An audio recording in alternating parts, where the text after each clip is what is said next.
Hello दोस्तों, मैं आपका दोस्त संजीव। स्वागत है हमारे YouTube channel maths bio platform पे। तो पिछले लेक्चर में हम लोग बात कर रहे थे क्या cell cycle and cell division के बारे में, जिसमें मैंने आपको बताया फेजेज ऑफ सेल साइकिल के बारे में, अमाउंट ऑफ डीएनए के बारे में, पोलैरिटी ऑफ क्रोमोसोम के बारे में। तो हम लोग अपने लेक्चर को स्टार्ट करते हैं फिर से वहीं से, कहाँ से, जिसमें मैंने आपको बताया था कि जो G1 होता है एस फेज होता है और G2 फेज होता है, उसके अंदर चेंजेस क्या क्या होते हैं उनके बारे में मैंने बात की थी। अब हम लोग बात करेंगे आज क्या एम फेज के बारे में, G0 फेज के बारे में, माइटोसिस के बारे में आज हम लोग डिटेल में पढ़ेंगे। ठीक है, तो हम लोग स्टार्ट करते हैं अपने लेक्चर को क्या G0 फेज से।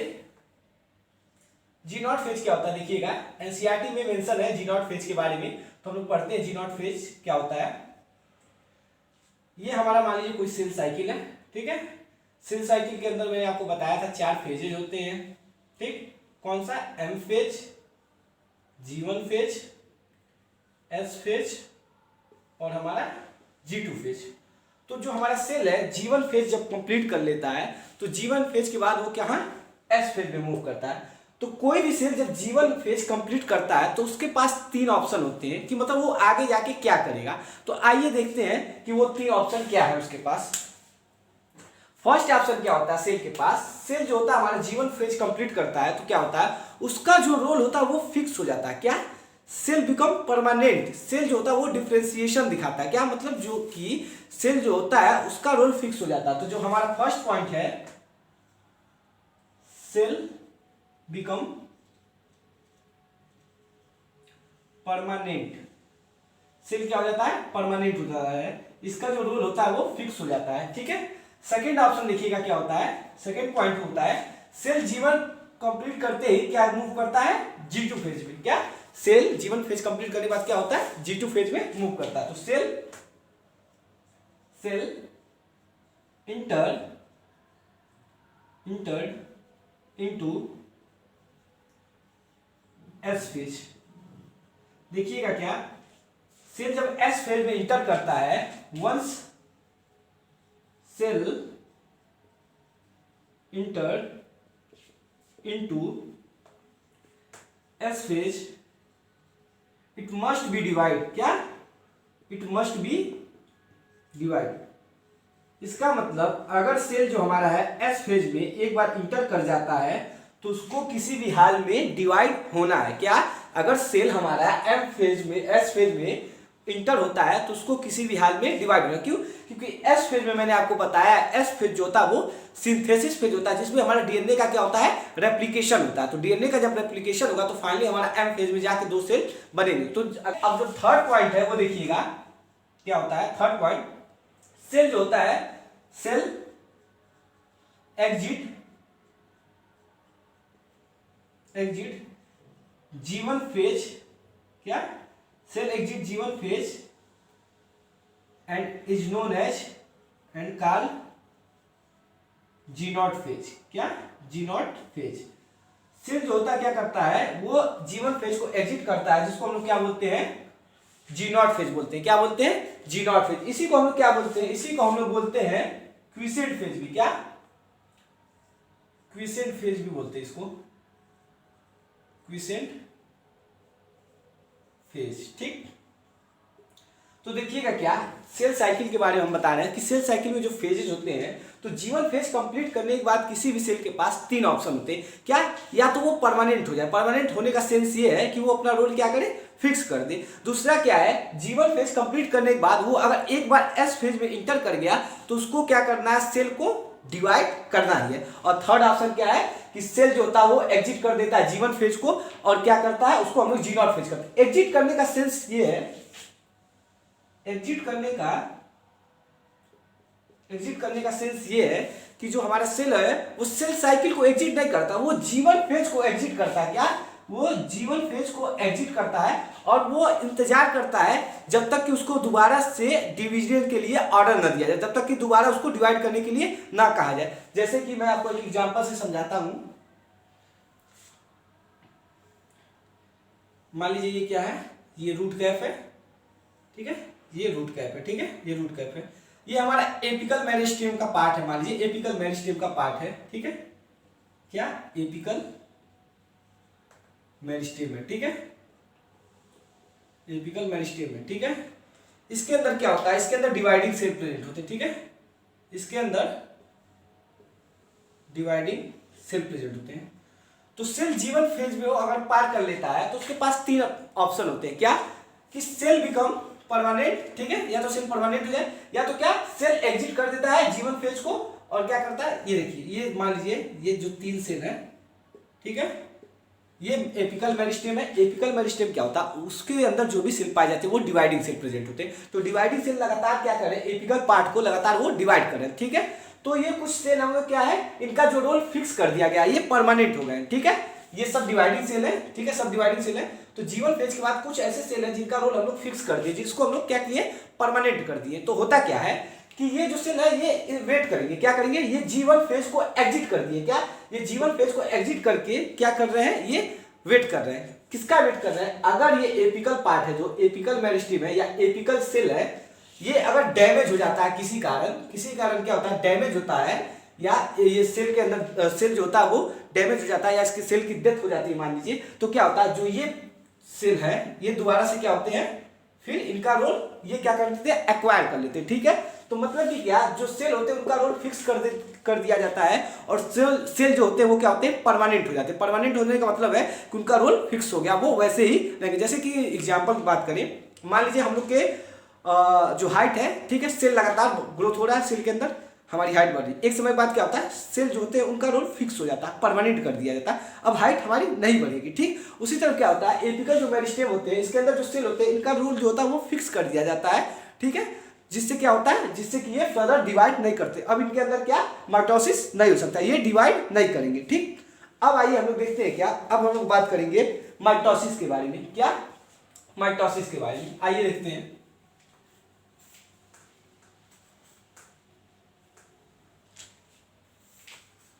हम लोग माइटोसिस के बारे में, माइटोसिस, ठीक, जिसको हम लोग क्या बोलते हैं, एम फेज, क्या, एम फेज, एम फेज क्या होता है, माइटोसिस, ठीक। मियोसिस भी होता है, ठीक है, क्या, मियोसिस, मियोसिस, ठीक। माइटोसिस क्या होता है, माइटोसिस जो वो एक इक्वेशनल डिवीजन, इक्वेशनल डिवीजन मतलब कि इसमें जो क्रोमोसोम का जो नंबर होता है वो क्या होता है, चेंज नहीं होता, क्या होता है, चेंज नहीं होता। मान लीजिए क्या है, ये कोई सेल है, ठीक है, डिप्लॉयड सेल है, 2n, क्या, डिप्लॉयड सेल है, इसके अंदर माइटोसिस होगा, ठीक है, इसके अंदर माइटोसिस होगा, तो दो सेल बनेंगे, डॉटर सेल, दोनों क्या, 2n होंगे। लेकिन जो मियोसिस होता है, इसके अंदर क्या होता है, मियोसिस जो होता है इसको हम लोग रिडक्शनल डिवीजन बोलते हैं। रिडक्शनल डिवीजन मतलब इसमें क्या होता है, इसमें जो क्रोमोसोम का जो नंबर होता है वो हाफ हो जाता है। जैसे तुमको पता है क्या, एक सेल से कितने इसमें बनते हैं, इसमें 4 सेल बनते हैं, कितने, 4 सेल बनते हैं, ठीक है, ये रिडक्शनल डिवीजन है, ठीक है, रिडक्शनल डिवीजन है। ये जो माइटोसिस होता है वो किस में होता है, वो हैप्लॉइड और डिप्लॉइड दोनों में होता है। लेकिन जो मियोसिस होता है वो सिर्फ और सिर्फ किस में होता है, डिप्लॉइड सेल में होता है, ठीक है। हैप्लॉइड और डिप्लॉइड क्या होता है, मैंने आपको पिछले लेक्चर में बताया था। तो आइए देखते हैं, जो माइटोसिस होता है वो क्या होता है, डिप्लॉइड भी सेल में होता है और हैप्लॉइड में भी होता है। लेकिन जो मियोसिस होता है वो सिर्फ और सिर्फ किस में होता है, डिप्लॉइड सेल में होता है। आपको समझाते हैं, आइए क्रोमोसोम बना के।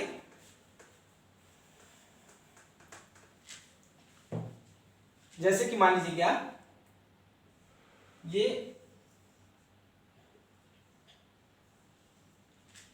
क्रोमोसोम है, ठीक है,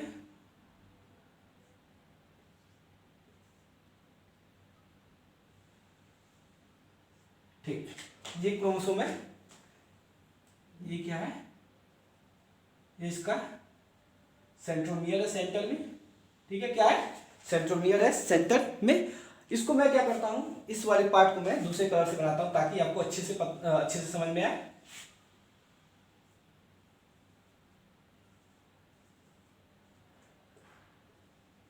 ठीक,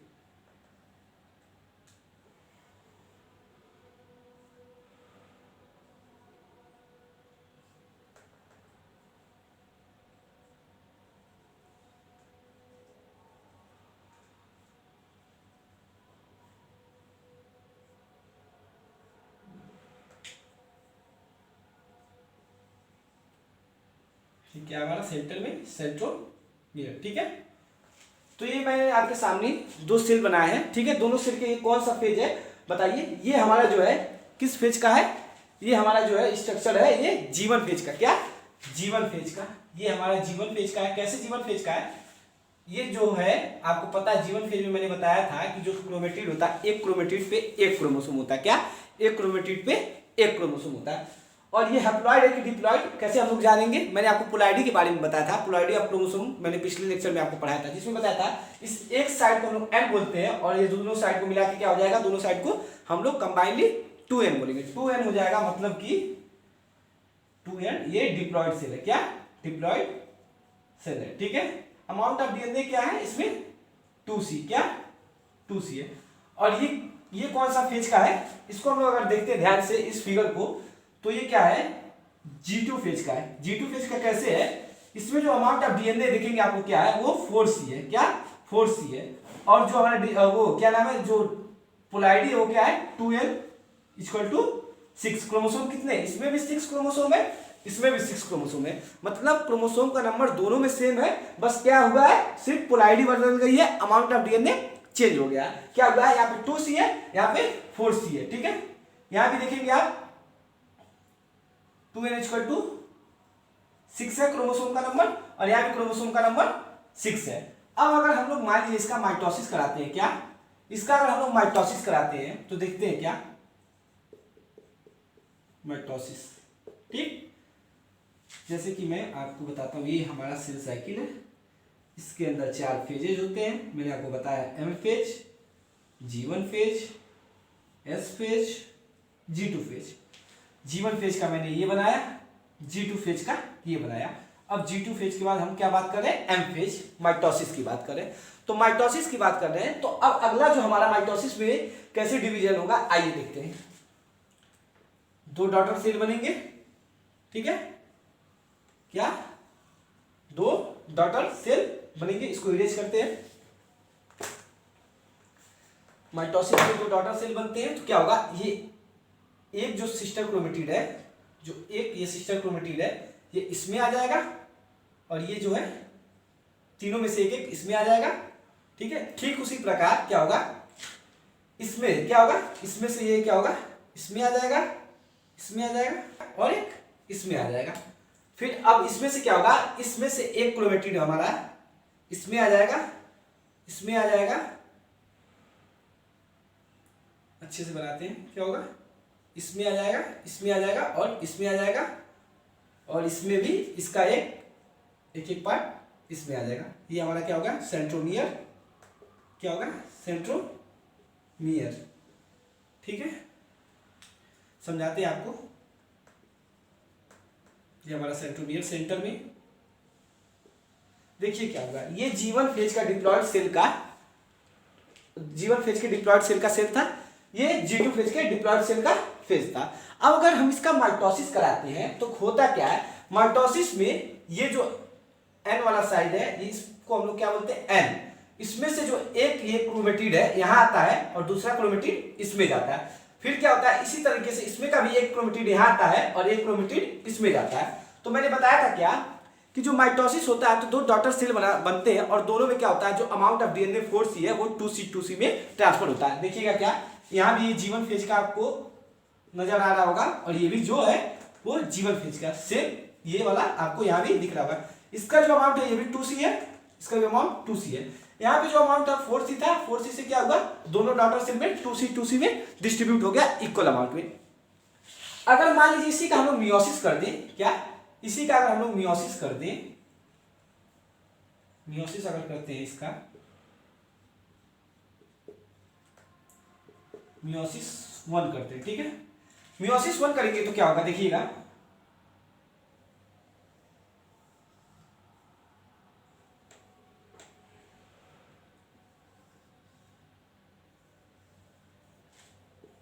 अगर मियोसिस करते हैं, क्या इसका हम लोग मियोसिस कर रहे हैं, ठीक है। मियोसिस करेंगे तो होगा क्या, देखिएगा मियोसिस करेंगे तो मियोसिस में मैंने आपको क्या बताया, जो क्रोमोसोम नंबर होते हैं वो क्या होते हैं, हाफ हो जाते हैं, क्या ये रिडक्शनल डिवीजन। लेकिन अगर इसमें बात करें तो यहाँ देखिए 1 2 3 4 5 6 क्रोमोसोम था, G2 फेज में भी 6 क्रोमोसोम। अगर इसका हम लोगों ने माइटोसिस किया तो माइटोसिस में क्या होगा, यहाँ 6 क्रोमोसोम था, यहाँ भी 6 क्रोमोसोम है, यहाँ भी 6 क्रोमोसोम है, ठीक है। अब हम लोग क्या कर रहे हैं, इसका मियोसिस कर रहे हैं। मियोसिस करते हैं तो देखिएगा क्या होगा, मियोसिस करेंगे तो क्रोमोसोम नंबर कितना है, 6 है, ठीक है। अमाउंट 4c है, 2n = 6 है। इसमें क्या हो जाएगा, ये देखिएगा, इसका जो क्रोमोसोम का नंबर है वो हाफ हो जाएगा, क्या हाफ हो जाएगा, ठीक है, ऐसे हो जाएगा, ठीक है, ऐसे हो जाएगा।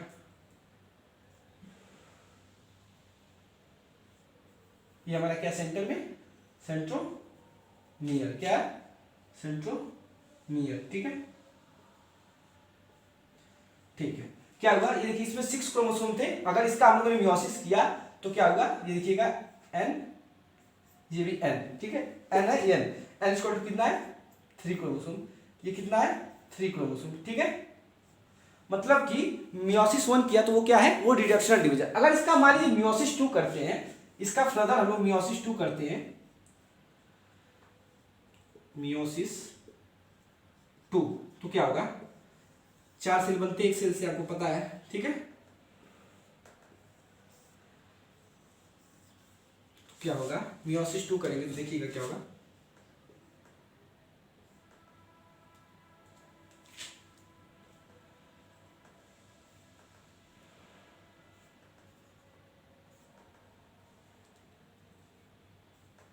क्या किया, देखिएगा हमारा ये डिप्लॉयड सेल था G2 फेज का, जिसका अमाउंट क्या था, 4c था, क्या था, 4c था। अगर इसका हम लोगों ने माइटोसिस किया तो माइटोसिस में क्या हुआ, जो हमारा सेल बना, दो डॉटर सेल बने, दोनों डॉटर सेल में जो क्रोमोसोम का नंबर था वो क्या था, सेम था, क्या था, सेम था। डिप्लॉयड सेल था, इसको हम लोगों ने क्या जो बनाया, ये भी हमारा क्या है, डिप्लॉयड सेल है, ये भी डिप्लॉयड सेल है। लेकिन अगर इसी का हम लोगों ने क्या कर दिया, मियोसिस कर दिया, तो मियोसिस में क्या हुआ, अमाउंट ऑफ डीएनए क्या था, 4c था, 4c से 2c हो गया, और जो दोनों डॉटर सेल बने वो कैसे बने, वो हैप्लॉइड बने। हैप्लॉइड देखिए n = 3 क्रोमोसोम, n = 3 क्रोमोसोम, मतलब कि जो दोनों हमारे सेल बने, ये दोनों सेल क्या बने, हैप्लॉइड बने, ठीक है।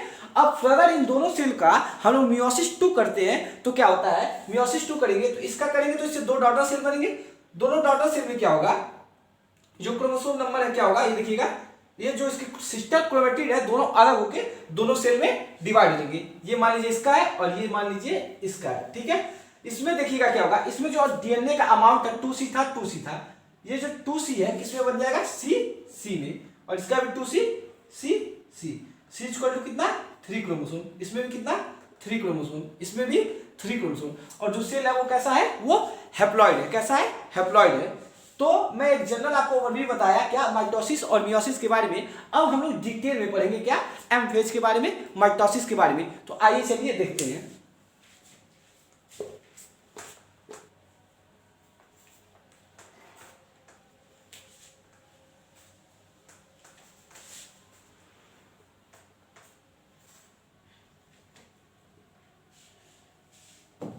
आइए देखते हैं क्या, एक स्टेटमेंट हम लोग लिख सकते हैं क्या, कि mitosis can occur in both haploid and diploid cell. क्या हमने देखा कि जो माइटोसिस है, mitosis can occur in both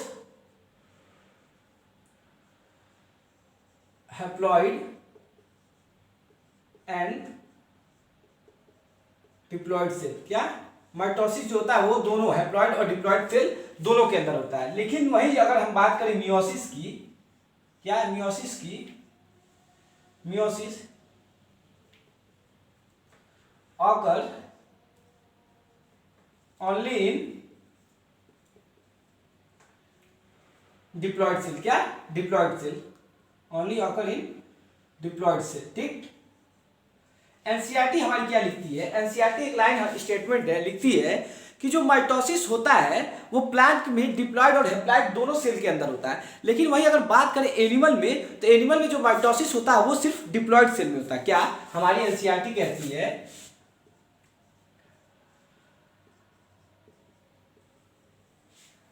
कि in plant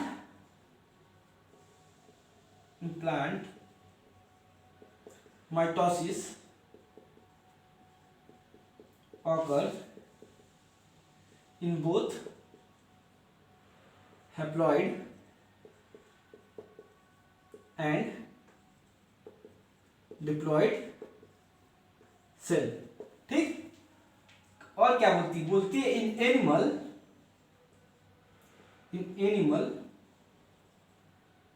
animal mitosis occur in diploid cell. क्या?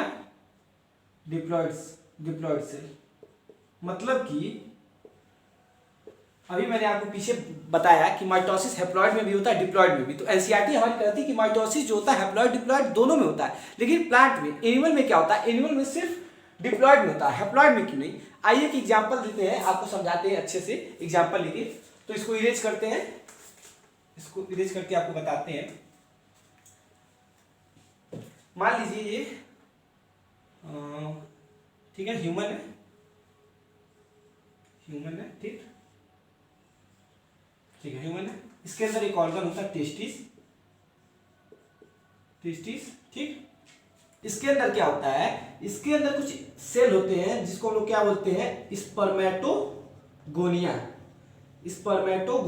ठीक। ये क्या होता है, मान लीजिए ये हमारा ह्यूमन सेल है, कितना इसके हर सेल के अंदर कितना क्रोमोसोम होते हैं, 46, ठीक है। तो इसके अंदर भी कितने होंगे, 2n=46। ये भी हमारा क्या है, डिप्लॉइड सेल है। क्या? डिप्लॉइड सेल है, ठीक। तो होता क्या है, जब इसका हम लोग मियोसिस कराते हैं, इस स्पर्मेटोगोनिया का हम लोग क्या करते हैं, मियोसिस कराते हैं। मियोसिस मान लीजिए मियोसिस 1 और मियोसिस 2 दोनों कराते हैं, ठीक है। मियोसिस 1 और मियोसिस 2 दोनों कराते हैं। तो होता क्या है कि इससे 4 हैप्लॉइड सेल बनते हैं। क्या?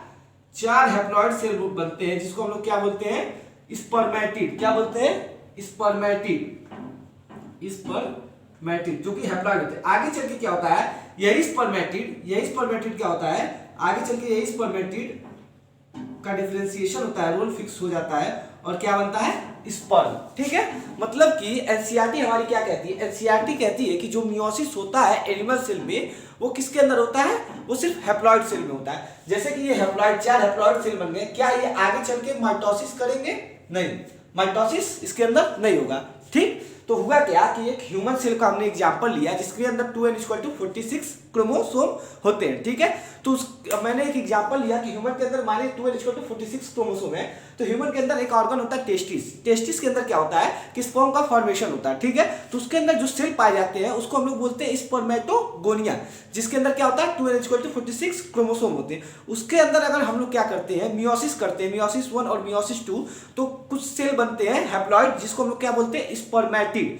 वही स्पर्मेटिड क्या होता है, आगे चल के वो माइटोसिस नहीं कर पाते, क्या करते हैं, उनका जो रोल होता है वो फिक्स होता है, डिफरेंशिएशन, ठीक है, उनका रोल फिक्स हो जाता है और वो क्या करते हैं, आगे चल के स्पर्म का फॉर्मेशन करते हैं, ठीक। अब इसका क्या होगा, इस हैप्लॉइड स्पर्मेटिड का क्या होगा, डिफरेंशिएशन होगा, रोल फिक्स हो जाएगा और ऐसे ही क्या होगा, ऐसे ही स्पर्म का फॉर्मेशन हो जाएगा, ठीक। और ये माइटोसिस आगे चल के नहीं करेगा, ठीक है। तो हम बात किसकी कर रहे हैं, हम लोग पढ़ रहे हैं माइटोसिस एम फेज के बारे में। आइए आगे चलते हैं, इसको इरेज करते हैं।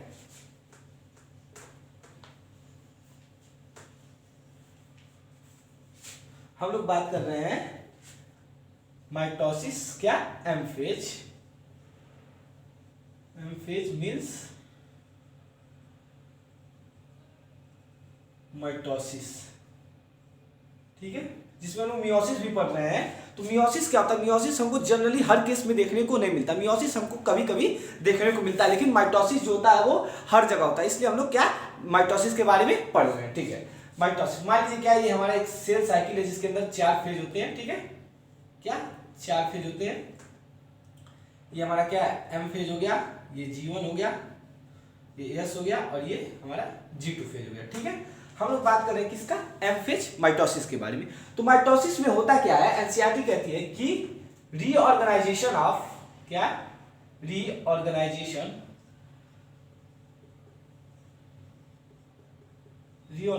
ऑफ ऑल द कंपोनेंट, क्या, ऑल द कंपोनेंट। इसका मतलब होता क्या है कि हमारे माइटोसिस में सेल हमारा डिवाइड होता है, तो जितने भी चेंजेस होते हैं उन सब चेंजेस को हम लोग क्या करते हैं, दोबारा से रीअरेंज करते हैं। क्या करते हैं, दोबारा से रीअरेंज करते हैं। क्योंकि आगे अभी हम लोग पढ़ेंगे प्रोफेज में होता क्या है कि न्यूक्लियर मेम्ब्रेन टूटने लगती है, जो सेंट्रियोल था वो दोनों अपोजिट पोल पे मूवमेंट करते हैं, उसमें से स्पिंडल फाइबर आने लगता है, मतलब ये सब चेंजेस होने लगते हैं। तो उसके वजह से ये क्या करता है, ये जो हमारा जीवन फेज जो एम फेज माइटोसिस है, इसमें क्या होता है, सारे कंपोनेंट का रीअरेंजमेंट होता है, मतलब कि दोबारा से उनको व्यवस्थित किया जाता है। ठीक है, अब देखिएगा क्या इसके अंदर क्या होता है, माइटोसिस के अंदर 2 स्टेप्स इन्वॉल्व इन माइटोसिस। क्या 2 स्टेप्स इन्वॉल्व इन माइटोसिस, कौन कौन से, आइए देखते हैं। पहला जो है वो क्या है, कैरियोकाइनेसिस। क्या, कैरियोकाइनेसिस। ठीक है, कैरियोकाइनेसिस का मतलब क्या होता है, इसका मतलब होता है क्या, कैरियोकाइनेसिस का मतलब होता है डिवीजन ऑफ साइटो न्यूक्लियस। क्या, डिवीजन ऑफ न्यूक्लियस को हम लोग क्या बोलते हैं, कैरियोकाइनेसिस। ठीक है, कैरियोकाइनेसिस। ठीक, दूसरा जो है हम लोग पढ़ेंगे क्या, साइटोकाइनेसिस। क्या, साइटोकाइनेसिस। ठीक है, इसको हम लोग क्या बोलते हैं, इसको हम लोग बोलते हैं डिवीजन ऑफ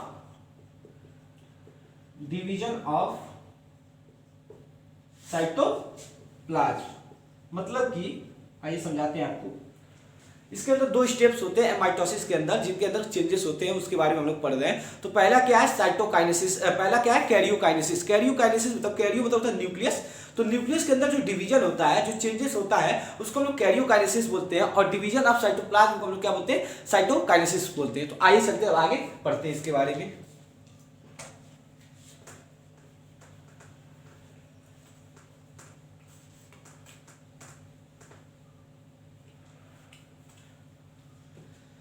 मान लीजिए क्या ये हमारा सेल साइकिल था। ठीक है, इसके अंदर 4 फेजेस थे, एम, G1, S और G2। ठीक, अब होता क्या है, इस G1 फेज में हमारा जो डीएनए था, ठीक है, वो किसके फॉर्म में था, क्रोमेटिन के फॉर्म में था। किसके फॉर्म में था, क्रोमेटिन के फॉर्म में था। ठीक है, क्रोमेटिन में।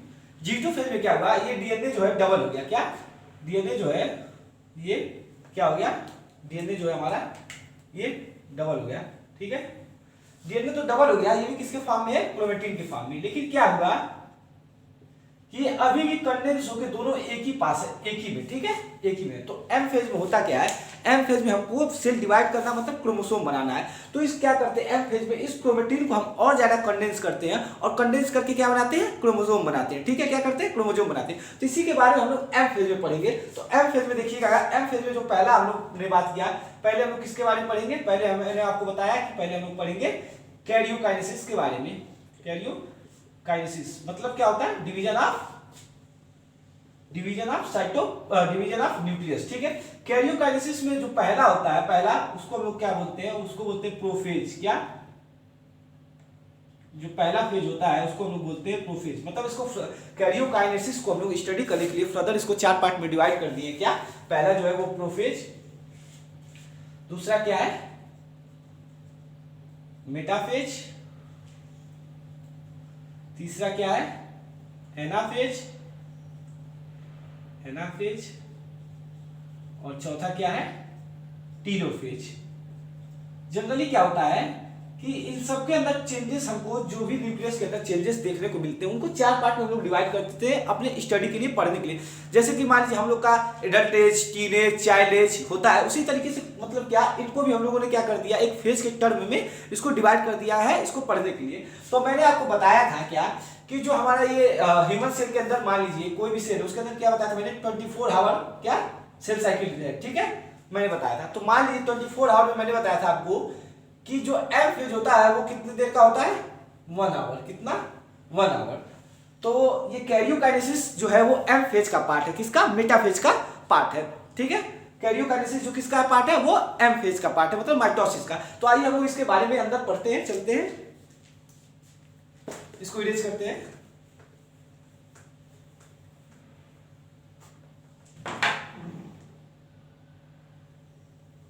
ठीक, ये सेल साइकिल है। ये हमारा एम फेज है, ठीक है।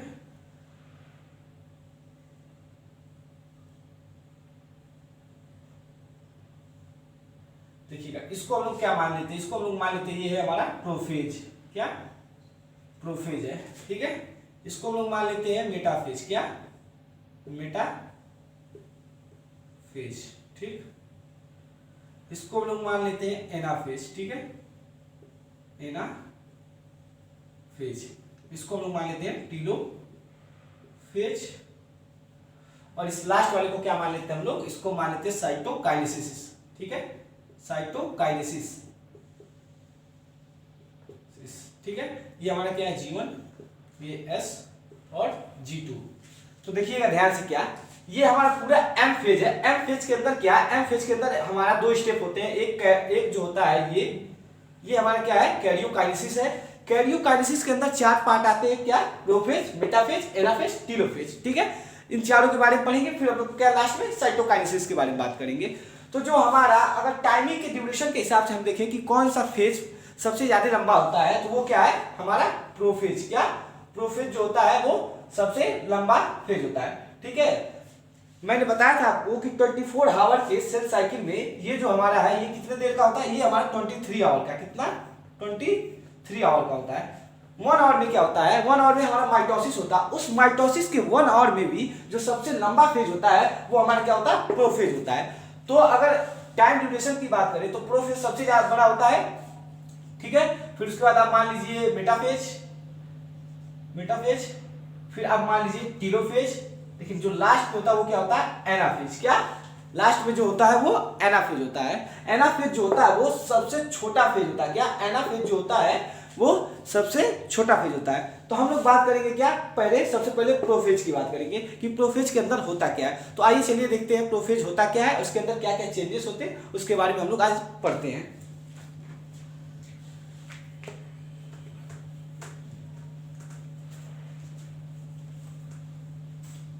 हम लोग बात कर रहे हैं किसका, हम लोग बात कर रहे हैं कैरियोकाइनेसिस के पहले पार्ट के बारे में, जिसका नाम है प्रोफेज, क्या प्रोफेज।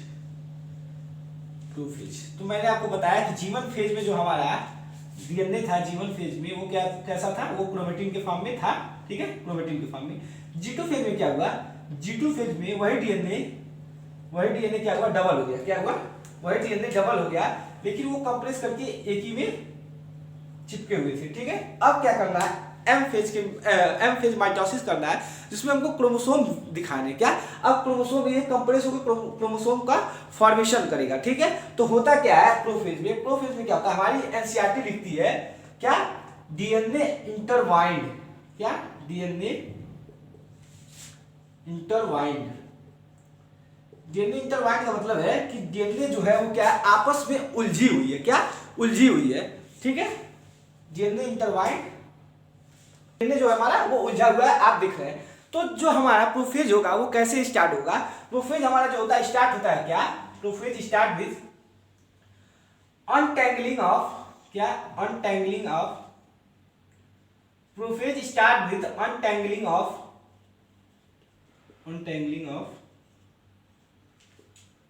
डीएनए। क्या अनटैंगलिंग ऑफ डीएनए का मतलब होता है कि डीएनए अब क्या होगा, अब सुलझेगा कहने का मतलब ये, अभी तक डीएनए जो था वो उलझा हुआ था, इंटरवाइंड था, ठीक है। अब धीरे धीरे क्या होगा, वो सुलझेगा और फिर क्या होगा, क्रोमेटिन स्टार्ट कंडेंस, क्या अब क्रोमेटिन जो है, prophase start with untangling of DNA and chromatin start condense, क्या क्रोमेटिन स्टार्ट कंडेंस। अब क्रोमेटिन क्या होगी, कंडेंस होना चालू होगी, क्या होगा, और देखेंगे हम लोग सेंट्रियोल, क्या सेंट्रियोल या centrosome move to opposite pole, क्या सेंट्रियोल जो होगा वो अपोजिट पोल पे मूव करेगा, अपोजिट पोल, ठीक है। फिर क्या होगा, फिर देखिएगा क्या होगा, फिर स्पिंडल, क्या माइक्रोट्यूब्यूल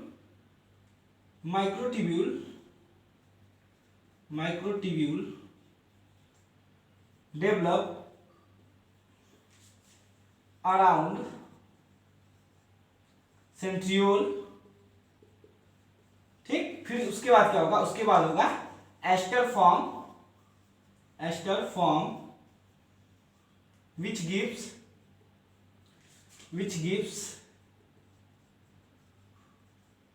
स्पिंडल फाइबर, क्या स्पिंडल फाइबर। आइए समझते हैं क्या।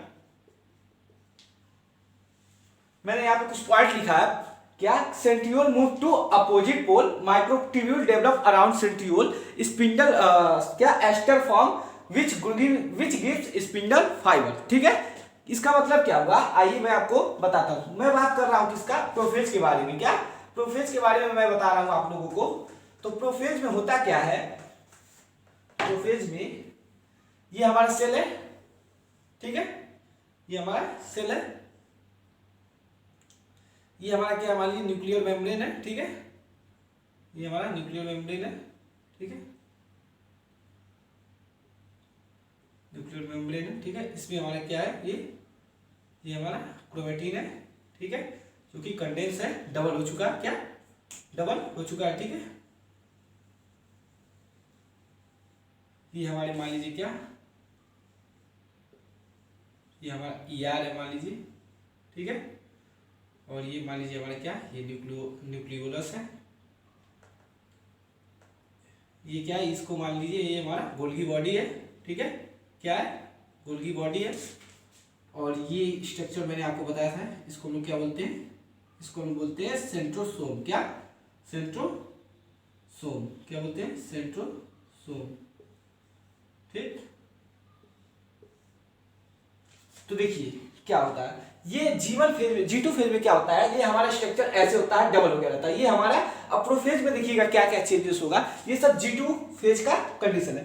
प्रोफेज में क्या होता है, ये जो सेंट्रोसोम है हमारा, सेंट्रियोल है, क्या centriole move to opposite pole, ये उठ के यहाँ से अपोजिट पोल पे यहाँ चला जाएगा और एक यहाँ आ जाएगा। तो ये क्या होगा, ये वाला जो स्ट्रक्चर है, ये सेंट्रियोल जो हमारा, ये यहाँ पे आ जाएगा, कहाँ अपोजिट पोल, क्या अपोजिट पोल पे ये मूव होके आ जाएगा सेंट्रियोल, ठीक है। फिर क्या होगा देखिएगा, ये जो हमारा क्रोमेटिन है, इसके अंदर एक डार्क, क्या एक डेंस स्ट्रक्चर बन जाता है, क्या एक डेंस स्ट्रक्चर बन जाएगा। इसको हम लोग क्या बोलते हैं, न्यूक्लियोलस, क्या बोलते हैं, इसको हम लोग बोलते हैं न्यूक्लियोलस, ठीक है, न्यूक्लियोलस। और देखिएगा क्या होता है, मैंने आपको बताया कि माइक्रोट्यूब्यूल डेवलप अराउंड सेंट्रियोल, इस सेंट्रियोल के चारों तरफ क्या, इस सेंट्रियोल के चारों तरफ क्या माइक्रोट्यूब्यूल डेवलप होते हैं, क्या माइक्रोट्यूब्यूल डेवलप होते हैं। तो मैंने आपको पिछले लेक्चर में भी बताया था कि जब सेंट्रियोल के चारों तरफ माइक्रोट्यूब्यूल डेवलप होते हैं तो उसको हम क्या बोलते हैं, एस्टर। उससे क्या बनता है हमारा, अब ये टोटल एस्टर बन जाएगा, क्या microtubule develop around centriole, aster form, क्या एस्टर हमारा बनेगा, aster form which gives spindle fibre. फिर मैंने आपको बताया था इसी एस्टर से आगे चल के क्या स्पिंडल फाइबर आते हैं, क्या इसी एस्टर से क्या होते हैं आगे चल के स्पिंडल फाइबर, ऐसे ऐसे बनते हैं, ऐसे स्पिंडल फाइबर बनते हैं, ठीक है, ऐसे स्पिंडल फाइबर बनते हैं। तो स्पिंडल फाइबर बन रहे हैं तो क्या हो रहा है, ये देखिएगा, ये हमारा जो एंडोप्लाज्मिक रेटिकुलम है, गोल्गी बॉडी है, क्या ये जो इसको रोकता है, क्या करता है, इसको रोकता है। तो इसके लिए क्या करना पड़ेगा, इसको भी हमें रिमूव करना पड़ेगा, क्या करना पड़ेगा, इसको भी हटाना पड़ेगा। तो होता क्या है कि जो हमारे सेल ऑर्गेनल होते हैं, तो प्रोफेज में हमारा क्या होता है, प्रोफेज में आप ये भी लिख सकते हैं कि न्यूक्लियोलस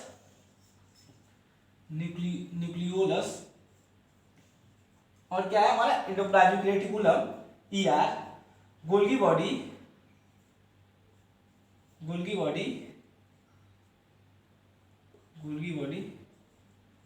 स्टार्ट डिसअपीयर, क्या ये डिसअपीयर होना शुरू हो जाती है, ठीक है, डिसअपीयर होने लगती है। और जो हमारा ये न्यूक्लियस होता है, क्या ये न्यूक्लियस होता है, ये डिसइंटीग्रेट होने लगता है, क्या डिसइंटीग्रेट मतलब धीरे धीरे क्या होता है, टूटने लगता है। तो प्रोफेज का जो लास्ट स्टेप है, जो प्रोफेज का वो क्या है, वो लास्ट स्टेप ये कह सकते हैं, लास्ट स्टेप जो है क्या है, डिसइंटीग्रेट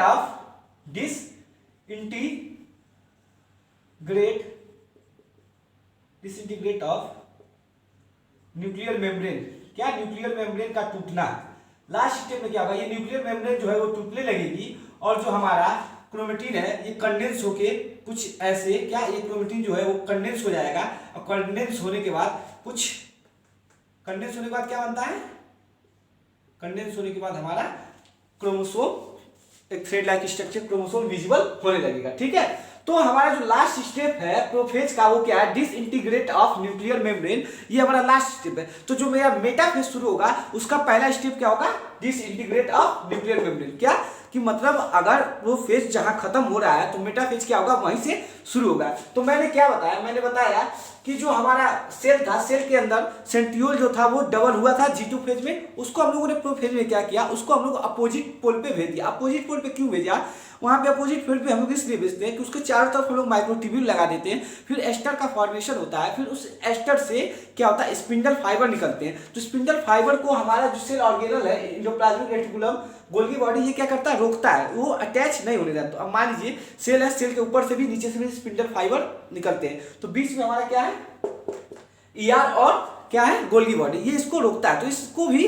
हम लोग क्या करते हैं, डिसअपियर करते हैं। क्या, ये भी डिसअपियर होने लगते हैं। उसके बाद होता क्या, उसके बाद जो हमारा ये स्पिंडल फाइबर जो है वो आता, अभी अटैच नहीं हुआ, जो स्पिंडल फाइबर हुआ वो क्रोमोसोम से अभी अटैच नहीं हुआ, अभी स्पिंडल फाइबर सिर्फ अराइज हुए, निकलने चालू हुए। और क्या हुआ है, हमारा जो ये न्यूक्लियस था, ये न्यूक्लियस डिसइंटीग्रेट होने लगा। न्यूक्लियस डिसइंटीग्रेट का मतलब क्या हुआ, न्यूक्लियर मेम्ब्रेन जो है, जो न्यूक्लियर मेम्ब्रेन वो टूटनी चालू हो गई है। ठीक है, हम इसको क्या बोलते हैं, टुगेदर हम ये बोलते हैं स्पिंडल फाइबर